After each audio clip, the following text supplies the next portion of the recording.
Welcome to Times Arrow Video Manual. In this video, I am just going to go ahead and show you guys some of the stuff that I didn't cover in any of the other videos. So I'm going to talk about this CV input here, the random CV output, this reset output, and a few other little things.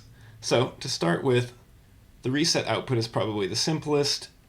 Reset input is going to set the sequencer back to step 1 whenever it receives a trigger or a pulse here. And the reset output is simply going to output a pulse or a trigger whenever our sequence gets back to step 1. So you use this to synchronize times arrow with another sequencer, and you can use the reset output to synchronize another sequencer with times arrow. Okay, the CV input here serves as an input to our transpose function. So this is a 1 volt per octave input. So you can plug a keyboard controller, you can plug another sequencer. This cable that you see right here, I have running to the quantized CV voltage on Renee, which you can see at the bottom of your screen. And if I start my clock, you can hear we've got just a basic sequence going on. If I push a pad down here, I've now transposed it up. So I can use this to basically do quick note changes, transposition there. And another cool thing about this is that this actually occurs before the signal reaches the quantizer inside here. So the voltage that comes in here, the offset, is added to the actual sequence that's happening, and then it's run through the quantizer, which ensures that whatever comes out is going to be appropriate for the scale that you have selected. So I'm in random mode. Let me just go ahead here. I've hit notes here, so I created a new note pattern. And then if you see, I can transpose that up. And basically everything that comes out is going to sound somewhat musical.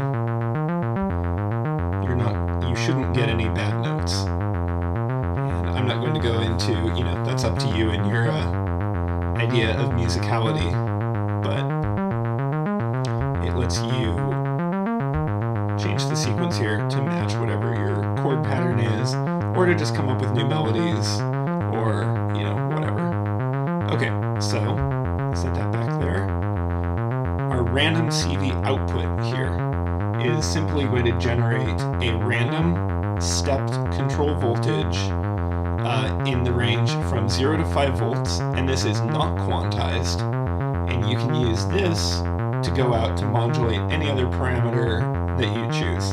So right now I currently have it plugged into my filter over here, and I am going to show you a quick example. I'm going to turn down my envelope to the filter cutoff, and I'm going to turn up that random CV voltage.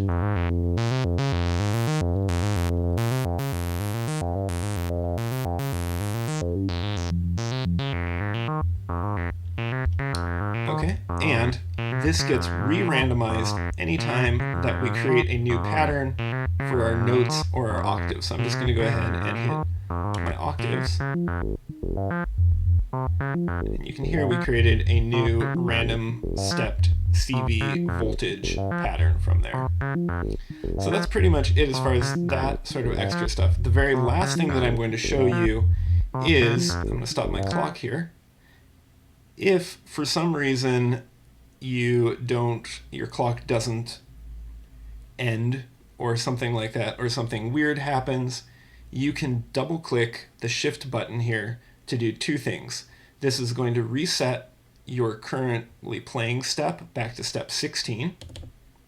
So that way, if you aren't using the reset function and you start it, the first step is always going to be step 1.